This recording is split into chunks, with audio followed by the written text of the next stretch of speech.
사랑의 하나님, 새벽에 주님 전을 향하여 우리의 마음을 높이 듭니다. 오늘도 주님은 살아계시며 세계를 통치하시며 여전히 지혜와 능력으로 세상을 다스리십니다.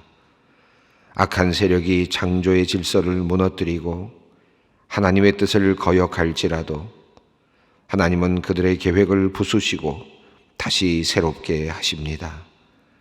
오늘도 이 세상에서는 수많은 나쁜 일들이 자행되고 악한 일들과 사건들이 발생하지만 결국 하나님은 악한 모든 것을 공의로 심판하시며 온 세상을 마침내 온전케 하실 줄 믿습니다.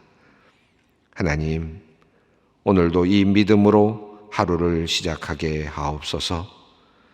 하나님의 궁극적인 승리를 믿음으로 악이 기승을 부리고 죄가 큰 이 땅에서 주눅들지 않고 당당하게 이 세상을 살아내게 하여 주시옵소서. 하나님, 오늘은 우리 성도님들을 위한 기도가 좀 많습니다. 주님께 기도합니다. 하나님의 은혜 가운데 심장 박동기 제거 시술을 잘 마치고 오늘 새로운 심장 박동기 삽입 시술을 받는 집사님이 있습니다. 하나님께서 의료진의 모든 집도 과정 가운데 함께하여 주셔서 모든 과정이 순적하고 세밀하게 잘 진행되게 하여 주시옵소서. 새 기계를 달고 새 마음으로 남은 여생을 주님과 교회를 위해 충성 봉사하는 삶이 되도록 주님 은총을 베풀어 주시옵소서. 호주에 사는 아들 레베가 아이가 생기지 않아 애타게 기도하는 권사님이 있습니다. 최근 새벽 기도회를 통해 한나의 기도회의 말씀을 들으며 더욱 애타는 마음으로 주님께 기도합니다. 주님, 이 가정을 긍휼히 여기시어 생명을 허락하여 주시옵소서. 하나님의 능력으로 자연 임신하기를 위해 기도하오니 주님께서 기도를 들으시고 하나님께 영광을 돌리게 하여 주시옵소서. 또한 기도하는 권사님과 모든 가족이 하나님께서 하신 일을 보며 믿음도 더욱 성장케 하여 주시옵소서. 오늘 반안면 연축증으로 수술을 받으시는 은퇴 권사님을 위해 기도합니다. 안면 떨림 증세가 심하여져서 수술을 받게 되었습니다. 신경과 관련되어 매우 예민한 수술이라고 합니다. 하나님의 더욱 세밀하시고 완전하신 그 손길이 수술하는 의료진의 수술 가운데 함께하여 주시옵소서. 의료진이 병의 근원을 찾아 빠르고 완전하게 치료할 수 있도록 주님께서 지혜와 능력을 허락하여 주시옵소서. 밝은 얼굴로 돌아와 하나님의 능력을 증거하는 주님의 귀한 여종 되게 하여 주시옵소서.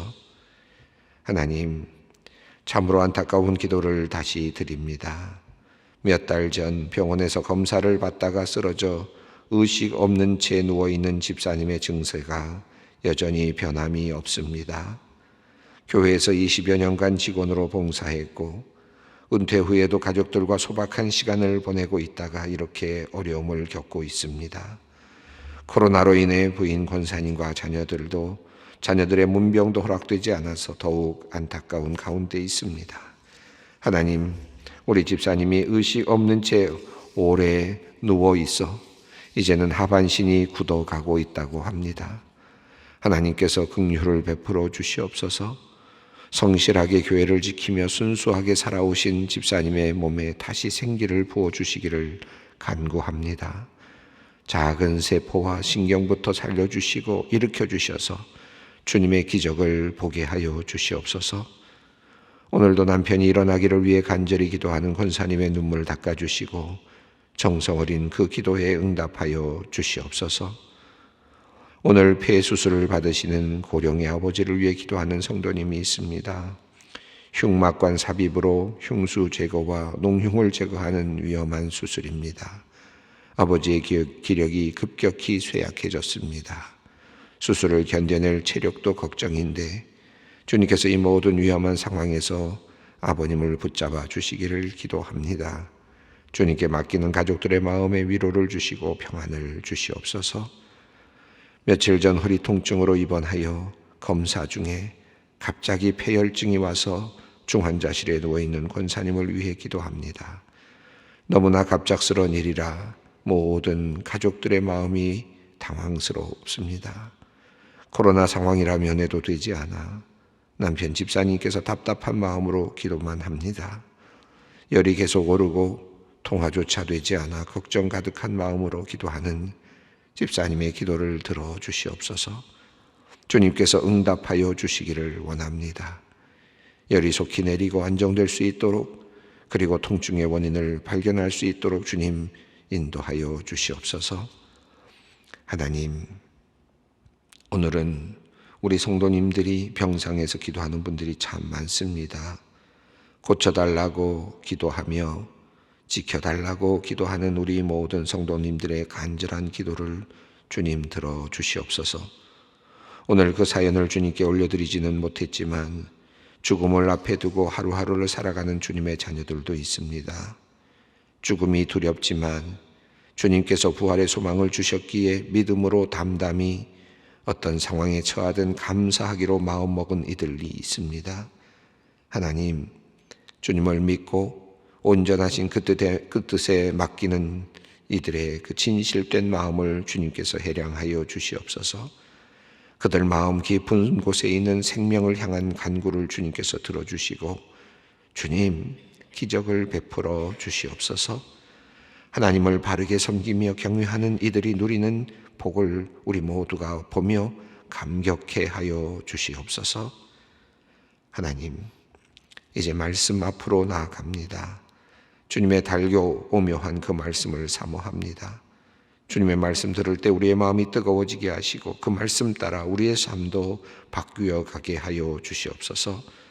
성령님의 역사하심을 간절히 구하오며 예수님의 이름으로 기도드리옵나이다. 아멘. 오늘 말씀은 사무엘상 4장 1절로 11절 말씀입니다. 사무엘상 4장 1절로 11절 말씀 함께 봉독하겠습니다. 사무엘의 말이 온 이스라엘에 전파되니라. 이스라엘은 나가서 블레셋 사람들과 싸우려고 에베네셀 곁에 진치고 블레셋 사람들은 아벡에 진쳤더니 블레셋 사람들이 이스라엘에 대하여 전열을 벌리니라. 그 둘이 싸우다가 이스라엘이 블레셋 사람들 앞에서 패하여 그들에게 전쟁에서 죽임을 당한 군사가 4,000명 가량이라.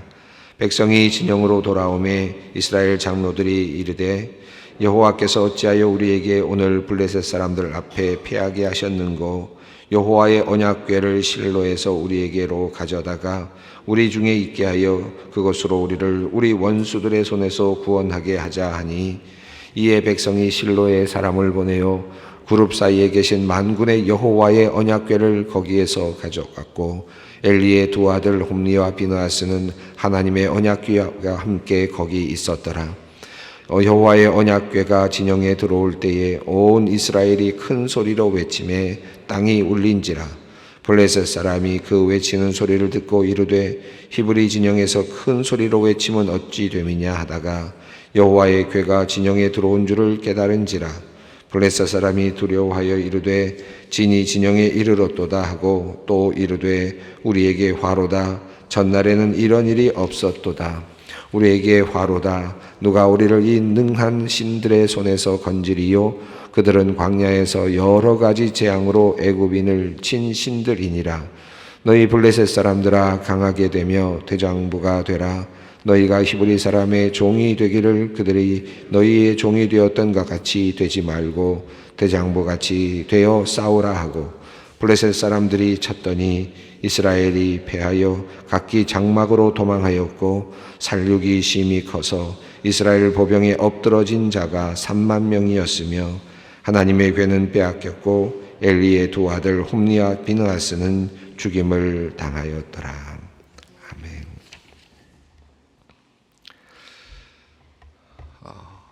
오늘 본문 말씀은 4장으로 시작되는 본문 말씀으로 사무엘의 말이 온 이스라엘에게 전파되니라 라는 말씀이 이어지고, 그리고 나서 블레셋과 이스라엘의 전투 장면이 묘사되고 있습니다.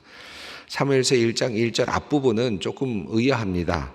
사무엘의 말이 온 이스라엘에 전파되니라 하는 이 말은 아마도 3장 앞에 있는 구절과 연결돼서 보는 것이 더 적절하지 않을까 생각이 됩니다. 19절, 3장 19절부터 있는 말씀이죠. 사무엘이 자라매 여호와께서 그와 함께 계셨다. 그의 말이 하나도 땅에 떨어지지 않게 하셨다라는 말씀이 있고, 그 하나님의 그 말씀이 사무엘에게 임하였다는 사실을 단에서 브엘세바까지 온 이스라엘 사람들이 알게 되었다. 그래서 하나님께서 사무엘을 세우셨다는 사실을 온 이스라엘 백성이 알게 되었다. 그리고 21절을 보면 여호와께서 실로에서 다시 나타나시되 라는 말로 되어 있지만, 이 말은 조금 더 명료하게 번역하면 여호와께서 실로에 계속해서 나타나셨다, 사무엘을 통해서 이제 말씀하셨다라는 뜻이겠습니다. 하나님께서 실로에 계속 연속해서 나타나심으로 여호와께서 실로에서 여호와의 말씀으로 사무엘에게 이제 나타내기를 시작하셨다는 그 뜻입니다. 자, 그러니까 사무엘이 이제 그 이후로부터 다시 말하면 엘리 제사장의 저주와 관련된, 심판과 관련된 그런 하나님의 말씀이 사무엘에게 주어지는 그런 특별한 장면으로부터 시작해서 하나님께서 계속해서 이제 실로에 있는 사무엘에게 나타나셨고, 그래서 그 말씀을 증거하였을 때마다 그 말씀이 하나도 땅에 떨어지지 않았다. 진실이었다, 진리였다는 거죠. 그것이 그대로 이루어졌다라는 것입니다. 자, 그래서 사무엘의 말이 온 이스라엘 백성들에게 영향을 미치고 있었다. 이제 하나님의 음성이 그들에게 전달되는 그런 장면입니다. 이런 상황이었다라는 사실이죠.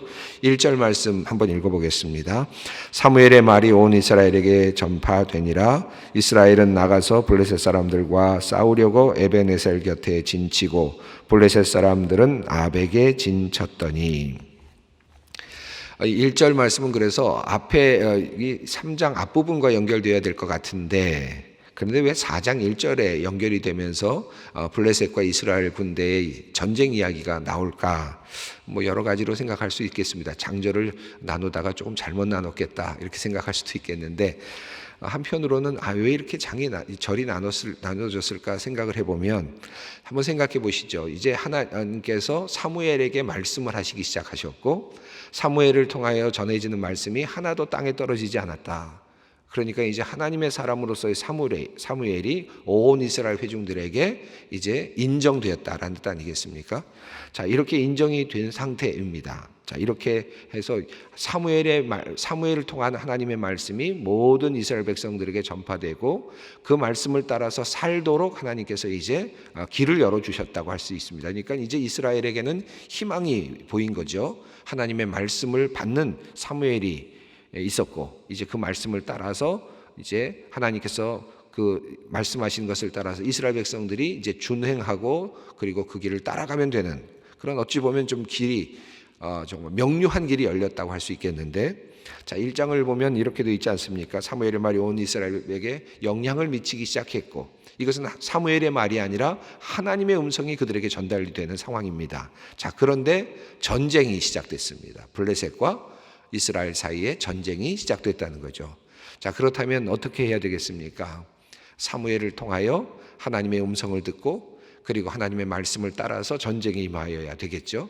그런데 1절을 보면 그러한 기록이 없습니다. 사무엘의 말씀, 하나님께서 사무엘을 통해서 지금 말씀을 증거하고 계시는 이러한 특별한 하나님의 은혜가 있는 상황 속에서도 이스라엘 백성들은 지금 하나님께 물어보려고 하지 않고 도리어 지금 스스로 그냥 전쟁에 나가는 이런 상황으로 묘사되고 있습니다. 그러니까 여기 보면 하나 빠진 단어가 있죠. 하나님께 묻지 않고, 사무엘에게 묻지 않고, 사무엘에게 물어달라고 하나님께 요청해달라고 묻지 않고, 이런 내용들이 사라져 있죠. 그리고는 그냥 전쟁에 나갔습니다. 블레셋 사람들과 싸우려고 에벤에셀 곁에 진치고 블레셋 사람들은 아벡에 진을 쳤다. 이렇게 되어 있습니다. 아벡이라고 하는 곳은 샤론 평야 이스라엘 땅입니다. 그러니까 이 아벡은 이스라엘이 지금 점령하고 있는 땅이고, 그리고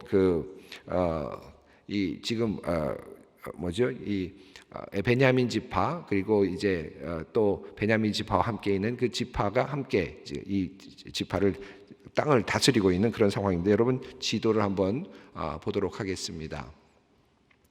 예, 맨 위쪽 왼쪽에 보면 아벡이라고 하는 곳이 있고, 그리고 오른쪽으로 쭉 가면 갈릴리 호수가 있는 쪽 근방 쪽으로 이렇게 쭉 올라가면서 요단강이 있는데, 그 실로라고 하는 곳이 있죠. 지금 실로라는 곳에 지금 장막이 있고 여호와의 장막이 있고, 그곳에서 지금 사무엘이 일하고 있고 또 엘리 제사장이 그곳에 있습니다. 그래서 쭉 내려오다 보면, 실로에서 조금 내려오다 보면 라마라는 곳이 있습니다. 라마다임 소빔이라는 말로 소개가 되었었는데, 바로 이 사무엘 엘가나가 살고 있었던 곳이었습니다. 그러니까 라마에서 실로까지 거리가 한 35km 정도 되는 거리라고 할 수 있겠고, 실로에서 아벡까지는 실로보다는 조금 더 위쪽에 있는데 아벡이 또 그 정도 거리에 있는 그런 아벡이라는 곳입니다. 그쪽으로 지금 전쟁의 어떤 장소가 잡힌 거죠. 어떤 사람들이 쳐들어왔느냐 하면 블레셋 군대가 쳐들어왔는데, 블레셋 사람들이 지금 점령하고 있었던, 그리고 어떻게 보면 그들이 주로 활동하고 있었던 지역은 제가 붉은색으로 그렇게 표시를 해 놓았습니다. 에그론이라는 곳이 있고, 아스돗이라는 곳이 있고, 그 다음에 아스글론이라는 곳이 있고, 밑에 가사라는 곳이 있습니다. 또 한 곳이 있다면 아스돗이라는 라는 도자와 에스글론의 글자 정도 사이, 그 사이 지점에 가드라고 하는 곳이 있는데, 그러니까 에그론에서 쭉 내려오다 보면 가드라는 곳이 또 하나 있습니다. 이 지역이 블레셋 사람들이 점령하고 있었고 또 주로 활동하고 있었던 지역입니다. 그런데 이 블레셋 사람들이 지금 아벡이라는 곳까지 올라온 것이죠. 그래서 이 아벡은 에브라임 사람들이 점령하고 있었던 그런 곳이었는데, 그곳에 경계까지 들어와서 이제 블레셋 사람들이 침략해 들어온 것입니다. 침략해 들어온 상태에서 전쟁이 시작이 되었습니다.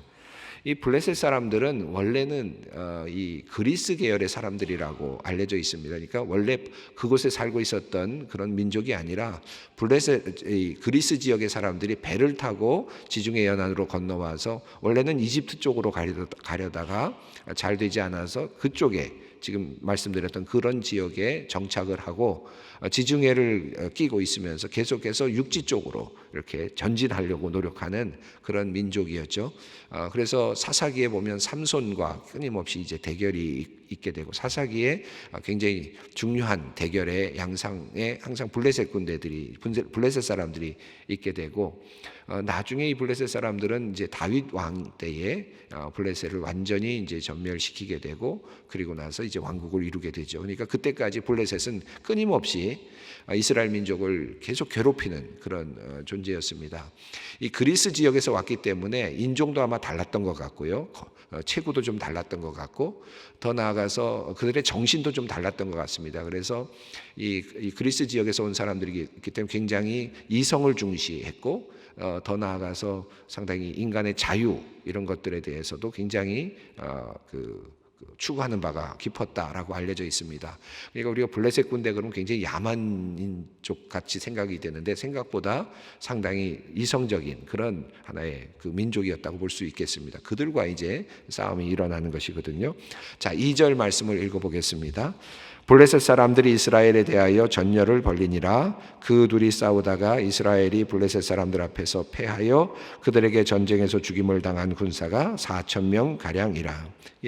하나님께 묻지 않고 나갔죠. 여기 어느 곳에서도 하나님께 물었다라는 내용이 없고, 또 사무엘을 통해서 하나님께 기도했다라는 말도 없습니다. 사무엘을 통한 하나님의 역사하심이 이미 온 세상에 퍼져 있었지만, 그들은 사무엘에게 묻지 않았고 하나님께 묻지 않았습니다. 아벡에 나가서 싸웠는데 결과적으로는 4,000명 가량이 죽는 그런 패배를 경험하게 되었습니다.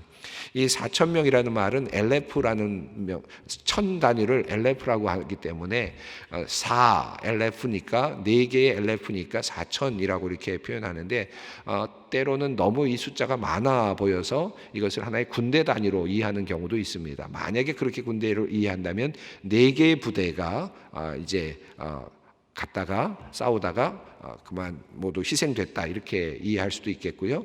문자 그대로 말하면 4천 명 정도의 사람이 죽었다 이렇게 이해할 수도 있습니다. 자, 3절 말씀을 읽습니다. 백성이 진영으로 돌아오매 이스라엘의 장로들이 이르되 여호와께서 어찌하여 우리에게 오늘 블레셋 사람들 앞에 패하게 하셨는고 여호와의 언약궤를 실로에서 우리에게로 가져다가 우리 중에 있게 하여 그것으로 우리를 우리의 원수들의 손에서 구원하게 하자 하니. 자, 그들이 지금 패배를 하고 돌아왔습니다. 그러면 여러분 앞서 있는 것처럼 사무엘의 말이 하나도 땅에 떨어지지 아니하였고 하나님께서 그에게 말씀하여 주셨다면 어떻게 해야 되겠습니까? 사무엘에게 가서 물어보고 사무엘을 통해서 하나님께서 무엇이라고 말씀하시는지 또는 제사장에게 가서 엘리 제사장에게 가서 물어보든지 해야 되는데 지금 그런 내용이 빠져 있죠.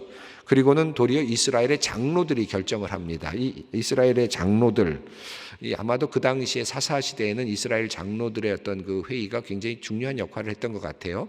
그래서 사사기 21장을 보면 그 이스라엘 백성들 중에 이제 베냐민 지파가 이제 완전히 12지파와 12지파에게 보냈은 다음에 베냐민 지파가 이제 불량배들을 내놓은 것을 거부하면서 베냐민 지파들을 모두 죽이게 되는 그런 일이 있지 않았습니까? 그리고 나서 이제 베냐민 지파가 씨가 말라지게 되니까 어떻게 하면 이 베냐민 지파를 구할 것인가? 그걸 위해서 모여서 의논하는 장면이 나오는데 그때 이스라엘 장로들이 모여서 의논을 하거든요. 그러니까 이 전체적인 이스라엘 백성들의 어떤 그 문제를 해결하는 하나의 굉장히 중요한 모임이었다고 할 수 있겠습니다. 더 나아가서 나중에 사무엘에게 찾아와서 이스라엘 장로들이 찾아와서 우리에게 왕을 달라라고 요청을 하거든요. 그때도 이스라엘 장로들이 와서 왕을 달라고 그렇게 요청하죠. 그러니까 당시에 이스라엘의 어떤 여러 가지 큰 문제들을 해결하고 정리하는 그런 역할을 하는 하나의 조직체였다 이렇게 볼 수 있을 것 같습니다. 자, 그런데 지금 이 이스라엘 백성들은 그 장로들의 조직체, 그러니까 하나의 그 이스라엘을 다스리는 그 하나의 체계죠. 그 체계 안에 들어와서 그 장로들에게 물었어요. 어떻게 하면 좋겠느냐. 자, 하나님께서 지금 살아계시고 하나님께서 사무엘을 통해서 지금 말씀하고 계시고 역사하고 계시는데 그 말씀 앞에 나갈 생각을 하지 않았고 그들은 장로들의 어떤 권위 안으로 들어갑니다. 그러니까 여기서 보면 장로라고 하는 그 권위, 장로들이라고 하는 그 당시에 최고의 권위, 그 다음에 하나님의 능력이 임한다고 하는 언약궤라고 하는 또 다른 권위, 외적인 권위들입니다. 다. 그렇죠? 이 외적인 권위들에게 의존하면서 살아가고 있는, 그러나 정말 그것에는 능력도 없고 하나님의 계시도 없는, 하나님의 함께하심도 없는 그와 같은 모양만 있는 언약궤도 그렇고 장로들의 결정도 그렇고 장로회의도 마찬가지입니다. 장로들이 모였으니까 기도하고 하나님의 음성을 들어야 될 것 같은데 그럴 것이라고 이스라엘 백성들은 다 생각했겠지만 그들은 그저 인간적인 결정을 하고 있습니다. 그들의 결정은 무엇인가 하면 언약궤를 가져다가, 언약궤는 하나님의 임재의 상징이고 언약궤가 나설 때마다 놀라운 하나님의 역사가 일어났기 때문에 언약궤를 가지고 전쟁에 가면 우리가 승리할 것이다라고 하는 해결책을 이제 내놓습니다. 자, 그래서 4절 말씀을 읽습니다. 이에 백성이 실로의 사람을 보내어 그룹 사이에 계신 만군의 여호와의 언약궤를 거기서 가져왔고 엘리의 두 아들 홈니와 비나스는 하나님의 언약궤와 함께 거기 있었더라. 언약궤를 가지고 이제 오게 됩니다. 실로에 있었던 언약궤. 앞서 그 언약궤 앞에서 이 사무엘은 잠을 자고, 그렇죠? 그 앞에서 섬기고 했던 그런 기록이 나오는데 지금 그 언약궤를 가져오는 이유는 무엇입니까? 앞에 나와 있는 것처럼 그룹 사이에 계신 만군의 여호와의 언약궤 해서 그들의 기대를 보여주고 있습니다. 그룹 사이에 계신 만군의 여호와, 그분을 상징하는, 그분의 임재를 상징하는 이 언약궤, 능력이 있는 그 언약궤를 지금 가져왔습니다. 이스라엘 백성들은 아마도 상당히 고무되어 있었을 것 같습니다. 이 민수기 10장 35절로부터 36절을 보면 이제 모세가 그 언약궤를 향하여서 축복하면서 기도하는 내용이 나옵니다. 궤가 떠날 때에는 모세가 말하되 여호와여 일어나사 주의 대적들을 흩으시고 주를 미워하는 자가 주 앞에서 도망하게 하소서 하였고, 괴가 쉴 때에는 말하되 여호와여 이스라엘 종족에게로 돌아오소서 하였더라. 그러니까 이 여호와의 괴라고 하는 것은 지금 모세 때부터 하나님께서 그 전쟁에서 승리하게 하시는 그런 능력 있는 그런 하나의 뭐라 그럴까요? 상징적인 의미가 있었고 또 실제적인 능력이었다라고 볼 수 있겠습니다. 여호수아 6장을 보아도 여리고 전투에서도 언약궤와 관련되어서 이제 그 전투가 나타나고 있고 민수기 14장에서도 궤가 움직이지 않았을 때 전투에서 승리하지 못했던 그런 기록이 나타나고 있습니다. 그러니까 이 언약궤는 역사적으로 하나님의 함께하심을 보여주는 그런 많은 그런 역사와 기록이 있는, 그러니까 뭔가 기대를 하게 하는 그런 이제 하나의 언약궤라고 할 수 있겠죠. 자, 언약궤를 가지고 옵니다. 5절 말씀을 읽습니다. 여호와의 언약궤가 진영에 들어올 때 온 이스라엘이 큰 소리로 외치며 땅이 울린지라. 그랬겠죠. 얼마나 기대가 컸겠습니까? 우린 승리했다. 아마 그렇게 생각을 했겠죠. 자, 블레셋 사람들이 반응합니다. 6절과 7절입니다. 블레셋 사람이 그 외치는 소리를 듣고 이르되 히브리 진영에서 큰 소리로 외치면 어찌 됨이냐 하다가 여호와의 궤가 진영에 들어온 줄을 깨달은지라.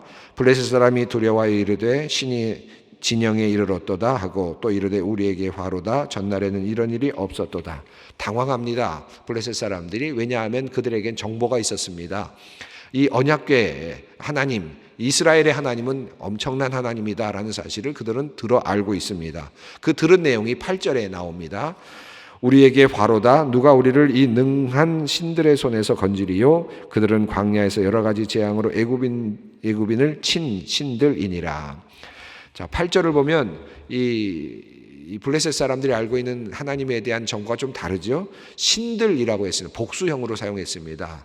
그리고 광야에서 여러 가지 재앙으로 애굽인을 쳤다라고 했습니다. 아마 그 여러 신들, 그러니까 메뚜기면 메뚜기 또는 여러 가지 이것들 다 신들로 생각을 한 거죠. 따로따로로 생각을 하고 많은 신들이라고 생각했던 것 같고, 모세가 홍해에서 기적을 보았는데 이들은 광야에서 그런 일을 당했다고 보는 것을 보면 정보가 정확하지는 않지만, 그러나 중요한 것은 이 하나님이, 이스라엘의 하나님이 전쟁에 능한 하나님이고 심지어 애굽까지도 치신, 애굽의 군대까지도 치신 그런 하나님이다라는 그런 두려운 마음을 갖게 되었습니다. 앞서 제가 말씀드리기를 이 블레셋 사람들이 처음에는 애굽 쪽으로, 이집트 쪽으로 진출하려다가 애굽의 군대에게 막혀서 결국은 패퇴한 거거든요.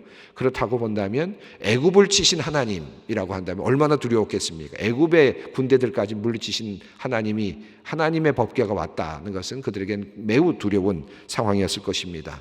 자, 그런데 9절에 보면 9절을 읽습니다. 너희 블레셋 사람들아 강하게 되며 대장부가 되라. 너희가 히브리 사람의 종이 되기를 그들이 너희의 종이 되었던 것 같이 되지 말고 대장부같이 되어 싸우라 하고, 블레셋 사람들 중에 장수인 것 같아요. 누군가가 연설을 한 것 같습니다. 블레셋 사람들아 강하게 되고 대장부가 되라 라고 말하면서 너희가 종이 되어서는 안 되지 않겠느냐. 언젠가 우리가 히브리 사람들을 종으로 부렸던 것처럼 아마 사사시대의 삼손시대나 그 전 단계에 있었던 그런 일들을 이야기하는 것 같습니다. 우리가 그들의 종이 되어서야 되겠느냐라고 그렇게 외친 거죠. 아까 말씀드린 것처럼 이 블레셋 사람들은 인권, 자유, 이 그리스에서부터 왔기 때문에 자유에 대한 갈구가 강했다고 하는데, 자유를 이제 잃어버릴 수도 있다라고 하는 것이 그들에게 굉장한 두려움이 됐던 것 같습니다. 그것이 그들에게는 엄청난 또 다른 동기부여가 됐던 것 같습니다. 그러자 어떻게 됐습니까? 10절 읽습니다. 블레셋 사람들이 쳤더니 이스라엘이 패하여 각기 장막으로 도망하였고 살육이 심히 커서 이스라엘 보병에 엎드러진 자가 3만 명이었으며 30엘레프입니다. 그러니까 30개의 부대일 수도 있겠고 3만 명으로 추산할 수도 있겠습니다. 어마어마한 사람이, 이스라엘 백성들이 죽게 되는 그런 상황이 되었습니다. 설상가상으로 11절을 읽습니다. 하나님의 궤는 빼앗겼고 엘리의 두 아들 홈니와 비느하스는 죽임을 당하였더라. 엘리의 두 아들 홈니와 비느하스는 언약궤 옆에 서 있었습니다. 하나님의 능력의 임재를 상징하는 그곳에 있으면서 아마 그 마음으로 그렇겠죠. 여기 이곳만큼은 안전할 것이다 생각했을지 모르지만 언약궤 역시 빼앗겼고 그 옆에 서 있었던 안전하다고 생각했을 홈니와 비느하스도 그곳에서 그만 죽임을 당했습니다. 처참한 실패였습니다. 하나님이 계신다, 하나님이 함께 계실 거라고 생각했던 언약궤에 하나님이 계시지 않았고, 그리고 이스라엘 장로들의 지혜가 하나님께서 주신 지혜라고 생각했겠지만 그 지혜 안에도 하나님은 계시지 않았습니다. 오늘 이 말씀, 이제 내일 또 이어지는 말씀에서 우리가 좀 더 우리가 살펴보겠습니다만은, 우리가 외적인 것에 연연하고 있었던 이스라엘, 그러나 하나님의 말씀은 이미 사무엘을 통해서 역사하고 계셨는데 그 말씀에 귀를 기울이지 않았던 이스라엘 백성들의 참담한 실패를 살펴보았습니다. 함께 기도의 자리로 나아가겠습니다. 하늘에 계신 우리 아버지, 아버지의 이름을 거룩하게 하시며 아버지의 나라가 오게 하시며 아버지의 뜻이 하늘에서와 같이 땅에서도 이루어지게 하소서. 오늘 우리에게 일용할 양식을 주시고 우리가 우리에게 잘못한 사람을 용서하여 준 것 같이 우리 죄를 용서하여 주시고 우리를 시험에 빠지지 않게 하시고 악에서 구하소서. 나라와 권능과 영광이 영원히 아버지의 것입니다.